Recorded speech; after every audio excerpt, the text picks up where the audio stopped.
Chapter 5. Look good, feel better, act your best. It's March of 2009. I'm sitting in a green room in Tampa, Florida. In less than 30 minutes, I will be on live television showcasing my new Art Deco jewelry line on HSN. I am so excited and nervous. I actually have butterflies in my stomach, like I'm about to go on a first date. I take a sip of sparkling water and a handful of unsalted almonds. I need to calm down. Although I have had cameras following me around through 2 seasons of filming for Real Housewives, there is something about live television that freaks me out. For starters, there is no editing. And as many of my fellow housewives will tell you, I need editing. First and foremost, there's the issue of when to speak. I don't have a problem finding things to say, but I do have a hard time taking direction. I'm worried about knowing when I should talk and when I should let the host talk. I am wearing a cumbersome, uncomfortable earpiece that shouts out production directives in my ear while I am supposed to be talking and staring directly into a camera. Oh crap, I hadn't even thought of that yet. Although I've become comfortable with having cameras around me, I'm not at all used to looking directly into them. I am completely out of my element. This experience is totally new for me, and like everything I do, I want it to be a success. Despite my nerves, tonight is a dream come true.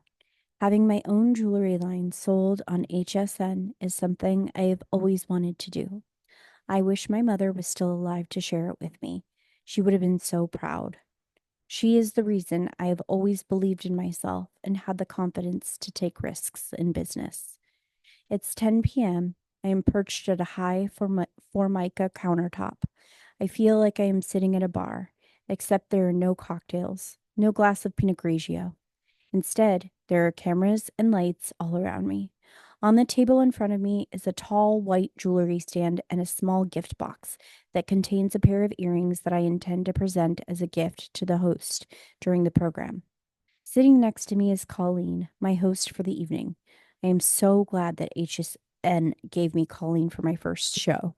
Not only is she the type of woman that you want to go shopping with, but this enthusiastic, engaging saleswoman could sell ice in a blizzard. The show begins. Colleen introduces me and my line of jewelry, while she models a pink sapphire ring encrusted with diamonds on her perfectly manicured hand. I am supposed to interject with information about my designs and the vision for my collection. But when? Ramona, camera one. Look at camera one, my earpiece shouts. I look at camera one, smile, and begin talking. I wanted my designs to look fabulous, expensive, pieces of heirloom estate jewelry that never go out of style. Timeless, elegant, and classic jewelry that you can pass down to your daughter. Just as I am about to continue with my next thought, I hear my earpiece again. Ramona, stop hogging the microphone. No, wait, that's not the earpiece. It's just a nagging voice in my head. Now Colleen is saying, yes, this jewelry looks very expensive, but it is so affordable.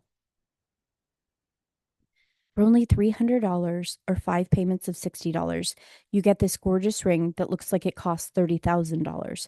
Ramona, camera two, my earpiece reads. My earpiece whispers. I stare into camera two. Yes, and it looks just like the pieces that I've seen on Madison Avenue or at estate auctions. The best part is that you can wear it to a black tie event or to a luncheon on a Saturday afternoon. I began to relax and feel more at ease. I can't believe this is happening. I can't believe I am alive on HSN selling my designs. To think if I hadn't been motivated to renew my career, I would not be sitting in this chair right now. The earpiece interrupts my thoughts again. I feel like a timid kid in school who didn't do her homework and doesn't want to get called out on by the teacher. The difference is what I actually did do, my homework. I just don't want to sound like I'm bragging about my creations. As I try to think of something inspirational and humble to say, the magic earpiece tells Colleen sternly, open the box on the countertop. Prior to the show, I had placed a gift box on the countertop for Colleen. I always like giving people I work with a little present when I first meet them. It's a small gesture that shows I appreciate the time they are spending with me. Trust me, it goes a long way. Colleen delicately opens the box. It contains a pair of elegant prasiolite, pale green amethyst drop earrings surrounded by diamonds. Ramona, thank you, she says. They're gorgeous. Judging from the look in her eyes, She genuinely loves the earrings. Her priceless reaction is perhaps the best salesmanship of the night. The show is over. The earrings that I gifted to Colleen sell out in minutes. We sell out of a lot of other pieces too, far surpassing HSN sales expectations. I have fulfilled a dream. Because I am able to recognize opportunities and I'm not afraid to take risks, I have always been very successful at everything I do. But one thing I am about to learn the hard way is that sometimes you can take on too much. And if you allow yourself to be spread too thin, something has to give. Creating my own jewelry line for HSN was a dream come true. Ever since I started working with Mario on the True Faith Jewelry website, I wanted to branch out and create my own designs. I researched the latest selling trends in retail and worked with a factory that had on staff designers to create beautiful pieces inspired by the Art Deco estate jewelry that I love. Because I had the ambition and courage to pick up the phone and call the vice president of jewelry and merchandising at HSN, soon I was selling my own jewelry line on live television and through the internet. After 20 years running my first company, I was re energized by all the new business opportunities that were coming my way. Some women like to shop and organize charity luncheons, but I prefer making business deals. My advice to people has always been to be truly successful, you have to love what you do. I have always been deeply passionate about all my product lines. However, I have learned that it is possible to take on too much, even for me. I had already had the skincare line, the truefaithjewelry.com line, and now my HSN jewelry was taking off. Meanwhile, my name was becoming synonymous with Pinot Grigio, like Popeye with spinach. I enjoyed a glass of wine at night or with dinner, and my go-to drink has always been a Pinot Grigio. It's fairly inexpensive wine, so when you a fairly inexpensive wine, so when you order it by the glass at a restaurant, you know it will taste fine. You're less likely to be able to order a great tasting wine like a Cabernet or a Montrachet by the glass. Pinots are so light, you can drink them without food or water. Food. Generally, you don't have to worry about the year of the brand. I became known for loving Pinot Grigio on the show. On the show, at parties or events, you'll hear me asking, "Where's my Pinot Grigio? Do you have my Pinot Grigio?" Eventually, wherever I went, people knew Ramona Pinot Grigio. By the time the third season had aired, I was getting thousands of tweets and messages asking about my favorite Pinot or what brand of wine to buy as a gift for a relative. I always shied away from naming a specific brand because I think in the back of my mind, I had already planted a seed to develop my own wine. When a California company approached me to partner with it to develop a Pinot Grigio, I was excited by the idea, but I had my reservations. I told Mario, I don't think I should do it. I don't really want to do a wine from California. I believe Pinot Grigio should come from Italy. And he said, "Fine, then you should do that." I said, "What do you mean, do that?" He looked at me. "Ramona, you're a smart businesswoman. You'll figure it out how to do it the way you want. This is what you do. Just do it." I thought the idea was crazy, so I put it out of my mind. A few nights later, I was in East Hampton attending my good friend Vittorio Asaf's opening for the new location of his restaurant, Serafina location. There was press milling around outside, and one of the reporters called out to me, "Hey, Ramona, when I saw you were on the list, I told them you better have Pinot Grigio." As soon as Vittorio saw me, he walked right over and said, "Ramona, I have Pinot Grigio for you." I couldn't get away from it. Ramona and Pinot Grigio just go together. I told Vittorio that I had been thinking about developing my own Pinot, and he offered to introduce me to his sommelier. That August, Avery was on the committee for Operation Smile, an organization that provides free surgeries to repair cleft lips and palates for children around the world. They were doing a benefit in the Hamptons and needed some wine, so I got in touch with the Opici family, one of the most respected wine importers in the country. I had used them for years for other events, so we already had a relationship. At the end of the call, I asked if they would be interested in doing a Pinot Grigio with me, and they said, "Absolutely, let's set up a meeting." From there, things happened fairly quickly. They sent me different blends to sample, and we started developing the wine. I researched how other bottles were labeled and packaged. I didn't like the big chateau and distracting images you see on a lot of wine bottles. I wanted something clean and simple, so I decided to just use my name in black and gold over a clean white label. I designed the label, the cap, and even the cartons the wines are packed in. When you go into a liquor store, particularly the larger ones in the suburbs, they stack the cartons and it becomes a display, so you can't just package your wine in plain cardboard boxes. I love the way Moet and Chandon is all yellow gold with black, so my cartons are inspired by Moet. By the time we started filming season 4, my Ramona Pinot Grigio was ready to go. The best part of the trip to St. John the year before was that I had rekindled my friendship with Sonia. We've known each other for 30 years, and she always puts a smile on my face. Her positivity and zest for life always help to diffuse all the crazy situations we housewives get into. Sonia is a woman who enjoys life and has had the best that life offers. When she came on the show, she was like a breath of fresh air, so I went into season 4 feeling energized and excited. Unfortunately, it turned out to be one of the most difficult seasons for me. I had been looking forward to filming with Cindy Barsham, who I had recommended bringing on to the show. We had a really good energy before we started filming, but once we were on camera, she seemed to have all this animosity towards me. Meanwhile, with Bethany now off the show, I felt like Jill came gunning for me. It was horrible. She seemed jealous that I was showcasing my Pinot Grigio, and I felt that she was trying to make me look like I have a drinking problem. Television is a powerful medium, and if a lie is repeated often enough, people will start to believe it. I felt like the more she accused me of having a drinking problem, the more viewers believed her. For the record, I do not have a drinking problem, nor have I ever struggled with addiction of any kind. I am an adult, I work hard and play hard, but I know my limits and I am never out of control. You rarely see Jill drinking on the show, and I've heard that the reason for this is that she has problems with substance abuse in the past. I've always respected her privacy, so for her to publicly accuse me of having a drinking problem, which is not true, was very upsetting to me. It all came to a head at Jill's charity event to raise awareness for bullying, which is ironic since I felt as if I was the one being bullied. When ladies go to a charity luncheon and pay $200 a ticket, they expect a glass of wine with their meal. Jill's assistant had asked me to donate some of my Pinot as there was no wine donor for the luncheon. I couldn't sponsor the event because I had a very limited supply in from Italy at the time, but I wanted to help.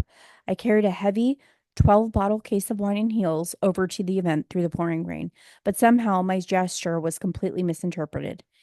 In that episode, you see me drinking, but they kept showing me with the same glass. It looks like I was drinking more than I was. Jill criticized me on the show for drinking a glass of wine at noon, but meanwhile, she was serving these heavy duty vodka martinis at the same lunch. I think the real reason she came after me that season was that she was resentful that I had come out with another product and she didn't have one. I had my HSN jewelry, the truthfaith.com line, I had my skincare line, and now I was debuting Ramona Pinot Grigio. I think she just couldn't be supportive. I call it jealousy. I started to feel like she had decided to make me her punching bag and that she was trying to turn all the girls against me. Meanwhile, I wasn't getting along with the head producer in the field. We were like oil and water. He was the type of man who I felt like didn't like powerful women.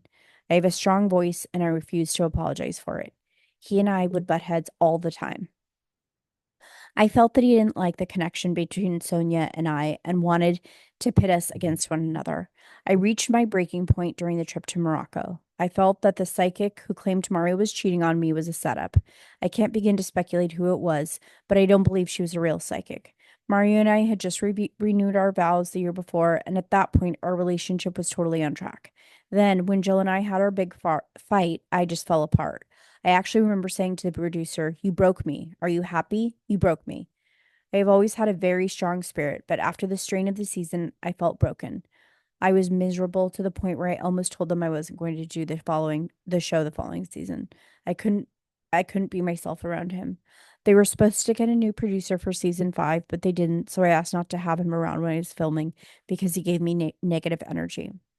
That year, I threw myself into my businesses. In April of 2011, I was honored as Entrepreneur of the Year by the Women's Venture Fund, and the following November I was named Mogul of the Year at the Stevie Awards for Women in Business. I was doing the skincare line, I was doing HSN, I was doing True Faith, I still had RMS Fashions, I was creating Merlot, and I was traveling all around the country doing signings for Ramona Pinot Grigio. I was working too much and spreading myself too thin. I remember carrying around 5 different plastic folders in different colors, one for each business to keep everything straight. On top of all of that, I had to be a mother to Avery, a wife to Mario, and maintain my 2 homes. I was killing myself working nonstop. Looking back, I think I was hiding in my businesses because it kept me detached from my emotional state and from the people around me. Some people go after drugs, sex, or alcohol. For me, diving into business after business was a way to avoid getting close to people and to keep them at arm's length.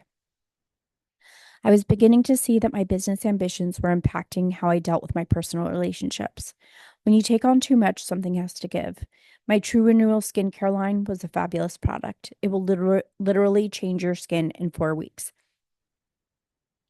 But because I was doing so many things, I didn't have time to market it. I also took my eye off the HSN line. In business, you have to be hands on. But at that point, I was traveling so much for my Pinot Grigio that I wasn't paying enough attention to how my jewelry was priced. I had an assistant, but I was trying to do it all because I'm a take charge person. For my initial line, the average piece was selling for $300.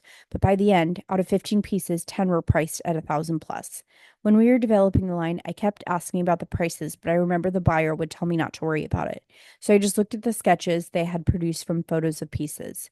I had shown them and picked the ones that I liked. Then all of a sudden, I had a product line ready to go on air that the average piece was priced so high it wasn't going to sell. The bottom line is, I should never have approved anything unless I knew the price first. Even I wouldn't pay $1,000 for my own jewelry line, and I'm in the top 1% of wealth. The philosophy behind the line was that the jewelry looked like it was worth thousands, but only cost hundreds. But once I took my eye off the ball, my product line suffered. The truth is, you can't do it all. That's what I was learning. In the fall of 2012, I finally hit the wall. I had been on the road traveling for Ramona Pinot Grigio 25 times a year. It burned me out. I got very sick, and it turned into a very important wake up call. I was already filming the reunion episode for season 5, and I went on a day trip to Columbus, Ohio. When I came back to New York, I went shopping for a dress with my girlfriend at an upscale boutique on Madison Avenue. I was so exhausted that I had to lie down on the store's couch. You know me, I miss energy, so this was a serious red flag. My girlfriend said to me, Ramona, you need to see a doctor. Something isn't right with you. I went to the doctor, and when she asked me to shut my eyes, I lost my equilibrium and collapsed. Fortunately, the doctor caught me before I hit the floor. I was diagnosed with vertigo and an acute inner ear infection. For the next 3 months, I had such bad vertigo I could barely function. I couldn't concentrate enough to read a book or write. I could barely even think straight. I was a mess. I took steroids for 3 months, and by Christmas, I was starting to get better. But then one night, I started to feel strange again. I was in the bathroom, and when Mario walked in, I said, I don't feel right.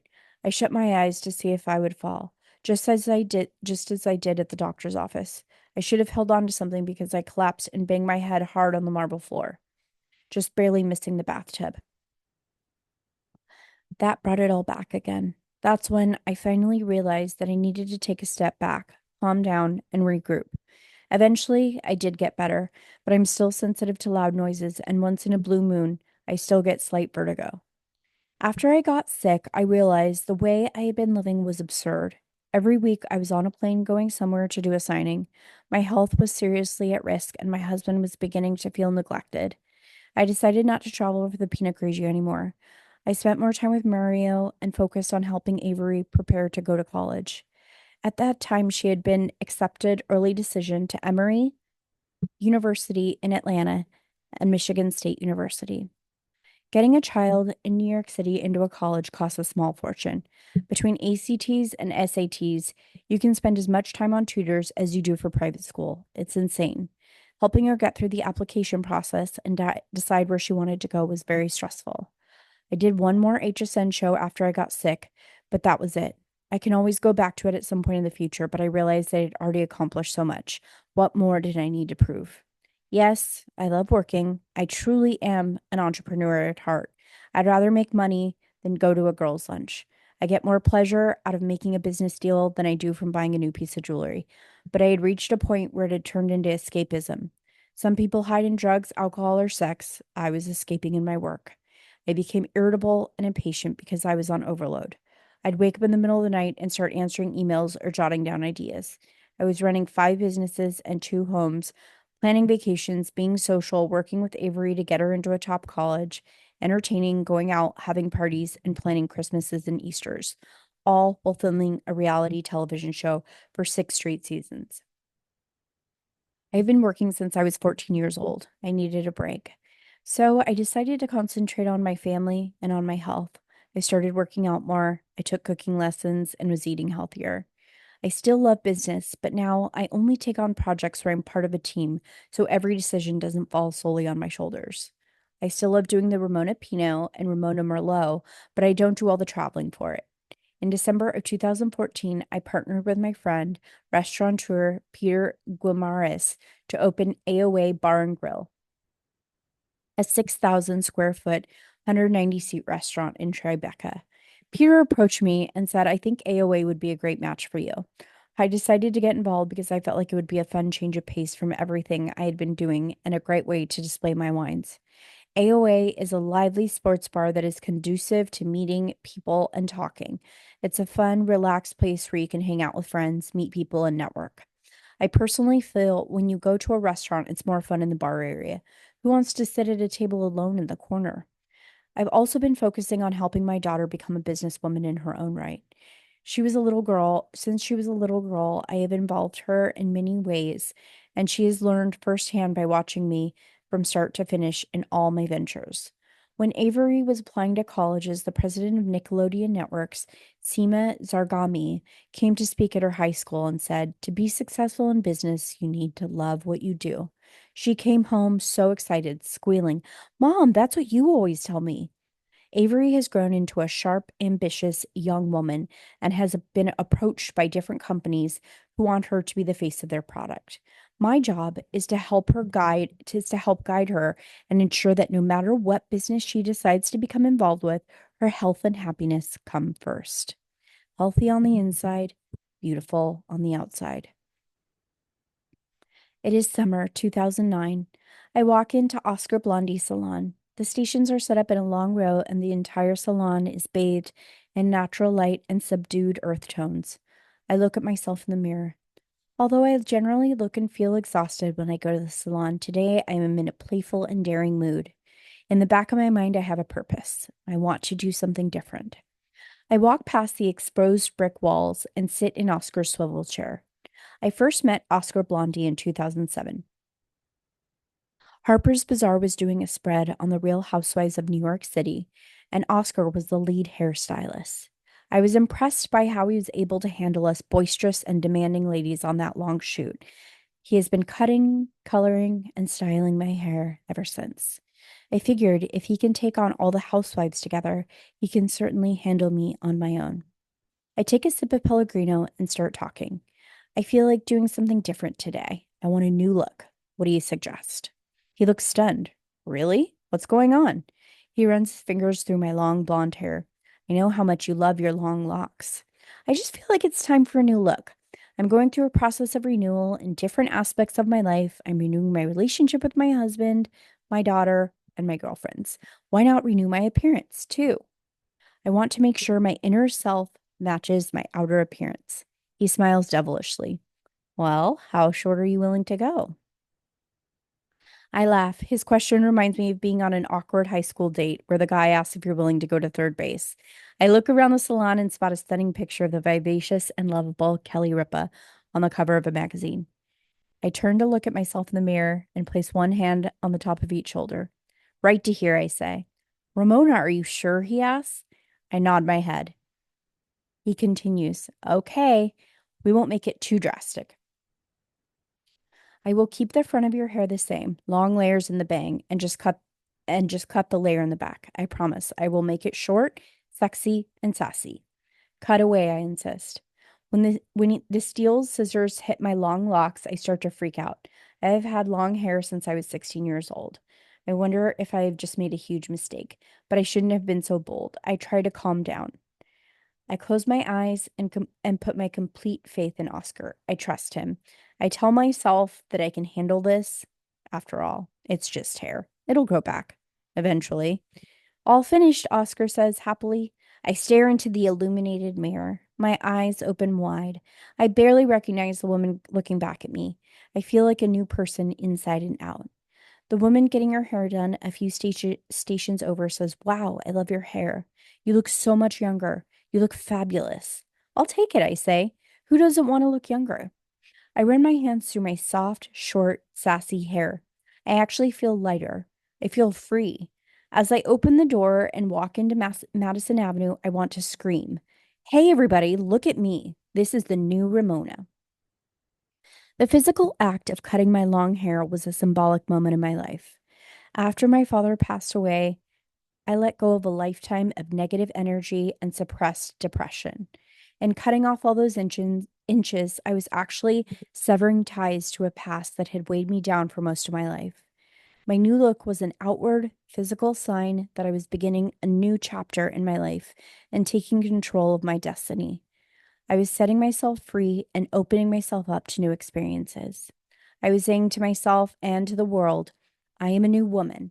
I am no longer going to hide behind my long blonde hair. I am renewing myself inside and out. I am a firm believer that how you look on the outside should reflect what you feel on the inside. Cutting my short hair was symbolic of where I was at my life at that point. I was going through a period of self reflection and renewal, and to honor that, I wanted to radically transform my whole look. A few years later, I found myself in a much different place than where I was that day at Oscar's salon. I was run down from working too much, and it had taken a toll on my health. We took almost 18 months off between filming seasons 5 and 6, time I needed to regroup and focus on my health and my family. Avery left for college in the fall of 2013 while we were in the middle filming season 6. No mother is ever ready for her child to go off to college. It meant I could no longer go into her room every night and every morning to kiss her. I could no longer cuddle up with her in bed or chit chat as we picked out an outfit for her to wear out with her friends. I was overwhelmed by a sense of loss. Obviously, I was happy for Avery, but I was also sad for me. Part of being a mother is letting go, but that doesn't mean it's easy. Avery leaving the house was a very difficult transition for me. And then almost immediately, my marriage of 21 years began to fall apart. I was completely blindsided by the revelation that Mario had been cheating on me. I never even saw it coming.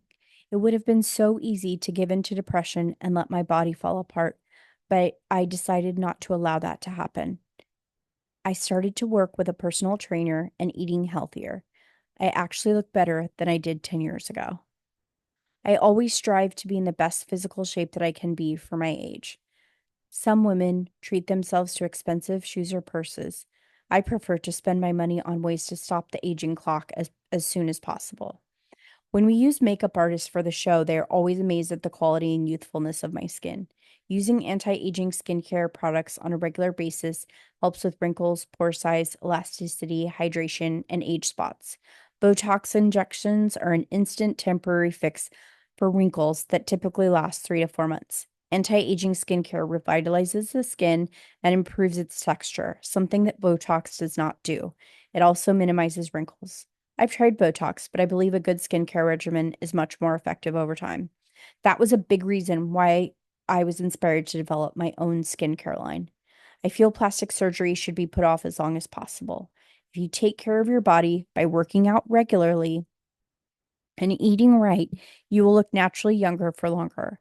That's just a fact. I have done extensive research into anti aging skincare and non surgical options for maintaining a youthful face and body. For the most part, when it comes to preserving the skin on the face and neck, it boils down to this: use SPF 30 skin sunscreen and always wear a hat in the sun. Eventually, however, most women as they age do get brown spots or freckles, particularly on the face, no matter how much sunblock they use. That is why the Intense Pulse Light Machine is so great. It uses a broad spectrum light to erase all kinds of sun damage. You're in and out in an hour. Your face will be red and sometimes your skin will crust over, so you're not going to want to be on a black tie event that night. But it's a minimally invasive procedure with virtually no pain. For most women, as we get older, cellulite becomes a harsh reality and exercise is only half the battle. As our skin ages and loses collagen, it's replaced by clusters of fat cells just below the surface of the skin. When those fat cells increase in size, they bulge to create that unsightly cottage cheese look, particularly on our thighs and buttocks.